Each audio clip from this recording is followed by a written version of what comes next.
How's it going, guys? It's Diego from the Foot and Fist Sports Network, back to talk about the UFC, and this time we're going to be talking about UFC Houston, which was supposed to be the big event that takes place just about every year in the UFC to celebrate Super Bowl weekend. The only difference is, and this is something that's been happening pretty often recently, the card was absolute garbage. Now, don't get me wrong, the main event was pretty fun. Korean Zombie, most people know him as that instead of Chan Sung-jun. Against Dennis Bermudez, that was always going to be a pretty fun fight. It promised a lot of entertainment, but realistically, you can't have a main event of that stature, especially if you're going to be calling it the Super Bowl card. And the UFC over the years has always put on some massive cards. I think if I'm not mistaken, at one point there was John Jones on a card with DC, and on the other fight on there was Dominic Cruz. I'm pretty sure there was a fight recently there were two title fights on the line. It may have been Ronda Rousey, but either way. There are always some huge cards whenever the Super Bowl comes around. But this time, and it might be down to the new owners not wanting to really compete with the Super Bowl, even though realistically they're two different audiences, and the UFC took place on Saturday, the Super Bowl was on Sunday, so I'm not too sure what they were thinking, but the bottom line is they put on a god-awful card. And recently, I think it was, 2 weeks ago, I was talking about how UFC Phoenix was a bad card. But this one was way worse. I mean, Yair Rodriguez versus BJ Penn was always going to have that it factor because BJ Penn's there, and Yair is such an amazing fighter, at least such a flashy fighter.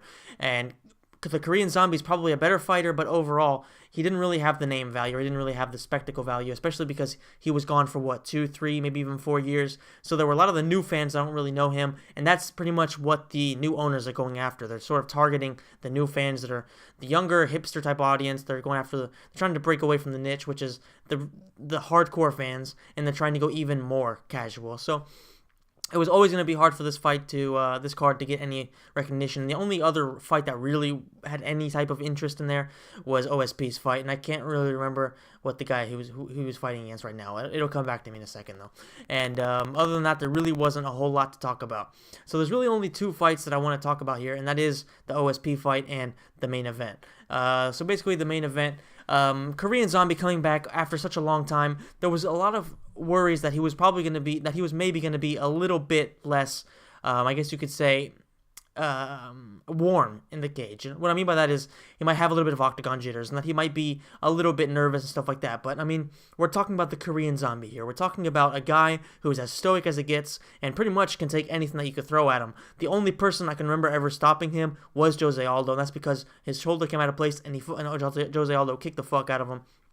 Other than that, I can't really remember a time that Korean Zombie was even close to being finished. Now, Dennis Bermudez started off this fight very well, but Korean Zombie just showed how amazing he is at taking damage. I mean, he was rocked very early by an overhand, and from there, Dennis Bermudez was doing a very good job of putting it on him. But Korean Zombie, staying very true to his name, showed why exactly he is the Zombie. And I mean, he took some brutal bombs, but he went out there, he got the KO. And I mean, if you look at how the picture is, the big picture in the featherweight division is right now, it's kind of weird. It's kind of mixed up because Jose Aldo wants to chase down Conor McGregor, but Conor McGregor wants to fight boxing, so he's not going to be in the UFC probably until like July. So it's kind of a big mess. And Max Holloway is supposed to be fighting Jose for the title. So there's just a lot of people bounced in right there, and it's not really sure what's going to happen. So the one thing I want to see right now is the Korean Zombie taking on a guy like Frankie Edgar, because Frankie Edgar, apart from Jose Aldo, has pretty much destroyed everybody, and there's really nobody that can really touch him. Maybe Conor could beat him, but we don't really know about that. Max Holloway would probably put on one hell of a fight, but we don't know who would win that. So considering that Max Holloway is supposed to be fighting Jose Aldo, I think that the only person that's really, really, really making sense right now for him is Frankie Edgar. Now, if that doesn't happen for some reason, maybe if Frankie Edgar wants to go down to 135, or if Frankie Edgar isn't interested in that type of fight, maybe he wants to wait a little bit longer, then Yair Rodriguez is most certainly an interesting matchup, because the Korean Zombie loves his striking. He loves to have some wars because, like you said, he's a zombie, so he can just keep going forward.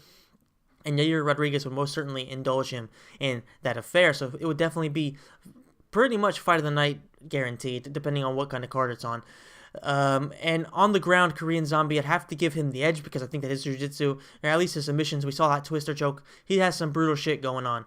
And I'm not too sure about what Yair could do on the ground. We know that he has some very, very good transitions just because he's so explosive.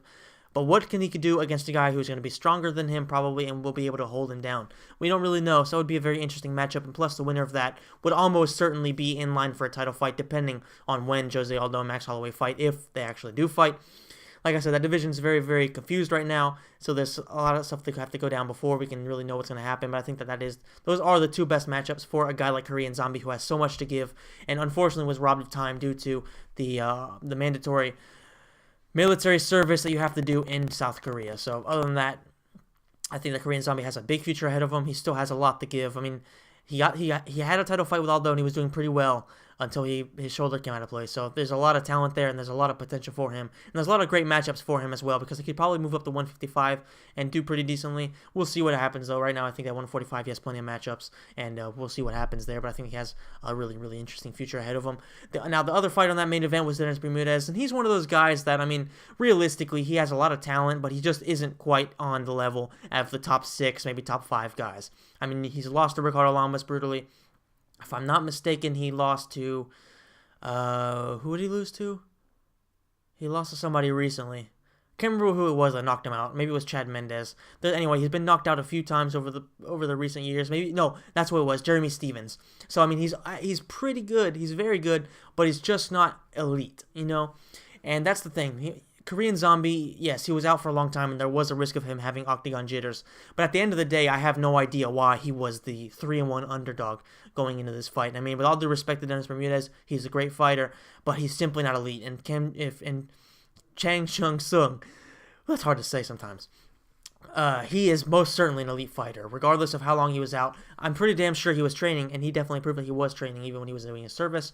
He's always been an elite fighter, so it was always going to be a sort of a tune-up fight for the Korean Zombie, regardless of how good Bermudez is. He's just so damn good. He was going to get this win no matter what. And Bermudez, he has some really good wrestling. He has some pretty heavy hands, but he just doesn't seem to have what it takes to compete with the elite. So personally, I would like to see him fight somebody like Yair Rodriguez.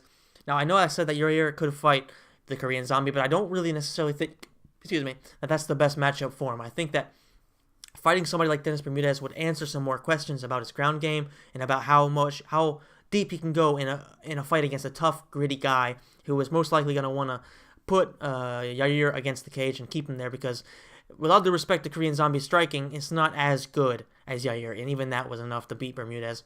So, I mean, most likely that would be sort of a test of what Rodriguez could do against a guy that wants to hold him against the cage, much like somebody would do against Anthony Pettis. And pretty much from there, we could see if he's really ready to face some of the top wrestlers in the division. If not, then I would most certainly like to see him fight Cub Swanson, a guy who is going to pretty much indulge him in the type of fight that he likes. They're both very gritty guys, and Cub Swanson can wrestle, but most importantly, he can box you the fuck up. So it'd be a very interesting fight. I checked and I don't recall them fighting. I looked, I couldn't find anything about that, so I don't think it would be a rematch. And it's odd because those guys have been in around the same spot in the rankings for so long and they've never fought. So it would definitely be a fun fight, and definitely be one that the UFC could make, considering where these two guys are in their careers. Cub Swanson wants a big fight. I don't really think that he's at that level right now, and I think that he could probably use one more fight against a guy like Dennis Bermudez before really putting himself among the top 3, top 4 fighters in that division. The next fight I want to talk about is Ovince Saint Preux versus Volkan Oezdemir. Yeah, Oezdemir, something like that. Now, this was a fight that really showed that there are a lot of decent light heavyweights outside the UFC, and I say that because Oezdemir was coming from Bellator. And don't get me wrong, John Jones obviously is better than anybody else in that division. DC and Rumble Johnson, I'd say, are pretty close to being as good as each other. And after them, there's Alexander Gustafsson, who's also very good. I'm not too sure where he's at right now in his career because he's been having some problems, and it looks like he doesn't really have the motivation to fight. So I don't know really where to put him there. But after those 4 guys, there's a huge drop-off. Ovince Saint Preux, yes, he is a very good fighter, but we saw against John Jones, yes, he survived, but he did have his arm broken, and John Jones didn't have anywhere near one of his best performances. So overall, he lost to a very poor John Jones, and in the sense that John Jones didn't really go at it as hard as he could. And that's something that Ovince Saint Preux does have in his resume. Yes, he went 5 rounds with the greatest of all time, but at the same time, he got shut out. So we didn't see him do anything very good against Jimmy Manuwa. He got knocked out, I think it was the first round. But either way, he lost to Jimmy Manuwa. So he hasn't really been looking the same, especially after this decision. And I mean, there hasn't really been a lot we can say positive about Ovince Saint Preux, other than the fact that he has some good wins against some lower level competition. Now, what do I want to see him fight next? I don't really know, because it depends on what happens in some of the coming up fights. Like, for example, Corey Anderson is taking on Jimmy Manuwa. Now, Ovince Saint Preux and Jimmy Manuwa just fought, and it was a brutal decision. It was a brutal win for Jimmy Manuwa. So it doesn't really make sense to put Jimmy Manuwa against Ovince Saint Preux once again, considering Manuwa could be the next guy to go into the title contention picture in a division that doesn't really have a lot of contenders. So I wouldn't put him against OSP. OSP should take on somebody who's a little bit on a drop-off right now. Somebody like maybe Shogun once again, just because they have fought before, and it was a pretty entertaining fight, and I think that Shogun right now is seeming to do a little bit better, so it might be a better fight, and it definitely is one of the very few options that make a lot of sense for OSP. So that's one that would happen, especially because the fight happened almost 3 years ago. It was like, I think it was May or June of 2014. So it's been a lot of time, and they could definitely do that fight again, even though Shogun is so late in his career. OSP needs a win, and that's a fight he probably could win, and it would be a big fight for both guys. Other than that, maybe somebody like Corey Anderson, if he does lose to Jimmy Manuwa, which I think he will, then that would definitely make sense because they've never fought and they're both youngish, up-and-coming guys who have a lot of talent, and there's definitely a lot of promise there. That would be a very fun fight. Now, when it comes to Volkan Oezdemir, there's definitely a lot of talent there. We saw in his fight, he was pretty much able to not really dominate OSP, but for the most part get the better of him, and really, I think he hit him with like almost 30 more strikes than OSP did. So overall, it was a pretty good fight. He had 1 minute and 18 seconds of octagon control, as in like actual control on top, where OSP only had 40 seconds. So overall, he showed that his game is pretty well-rounded, and I'm not saying that he could compete with the best guys, but I am saying that he could probably compete with anybody from top 10, from like the 10th spot to around the top, to around like the 4th or 5th spot. Well, actually from under Gustafsson down. So around like Brian Bader.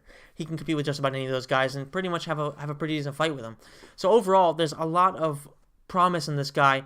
It's just a matter of what he can do and when he can do it, because we all know that once John Jones gets back, nobody's going to be doing anything in that division. Rumble Johnson and DC are pretty close, like I mentioned, but in Gustafsson, after that, they can all compete with John Jones, but they really can't really beat him. I mean, not necessarily. Maybe Rumble Johnson can knock him out with a flash knockout, but even then, I don't really see it happening. So it's a matter of what this guy can really grow into. I mean, he has a lot of talent, but we'll have to see what he can do in the coming months and see who he fights next. Personally, I want to see him fight the winner of Corey Anderson and Jimmy Manuwa. Beating OSP, that is a huge win. It's not necessarily one of those wins that really makes you one of the top guys, but it shows that you can compete with the best guys in this division, or at least have the right to be able to make an attempt to compete with the best guys. And we don't know what's going to happen with Ryan Bader. He's a free agent right now. I think he is. Anyway, I saw there was a lot of talk about him maybe signing for Bellator, so I'm pretty sure his contract is already up. So the big question is Bader going to sign with the UFC, or is he going to Bellator? If he goes to Bellator, then fuck him, as in the sense, like, when it comes to this matchup anyway. No, I would absolutely recommend that he does go to Bellator, because he's never going to be a UFC champ. And in Bellator, he could probably be the champ pretty quick. So there's always that. In terms of if Bader does leave, then I think that the only person that makes sense, like I said, is the winner of Jimmy Manuwa and Corey Anderson, because both of those guys are going to be more or less in the same spot in the rankings, pushing for a big spot among the top 4 and trying to break into where Alexander Gustafsson is, because Gustafsson doesn't really fight a lot, so there's always a chance of him dropping when those two guys rise.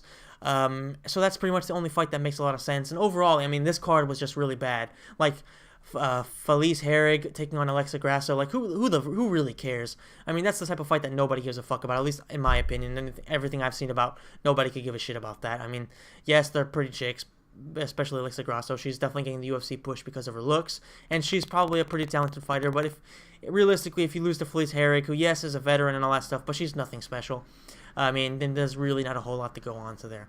And other than that, there really wasn't a whole lot. There was James Vick versus Abel Trujillo. Once again, a decent fight, but nothing special. It's nothing really to talk about. Nothing really to talk about there. So other than that, that's pretty much it with the video. If you enjoyed it, please hit the like button, and please subscribe, and please share with any friends or any forums or any social media you think you could put this on, anywhere that people think that you think we could be interested in that, and I would be very thankful for that if you do that. So thank you very much to the people who do, and I will see you in the next video, guys. Make sure you subscribe so you do not miss the next clip. I will see you then.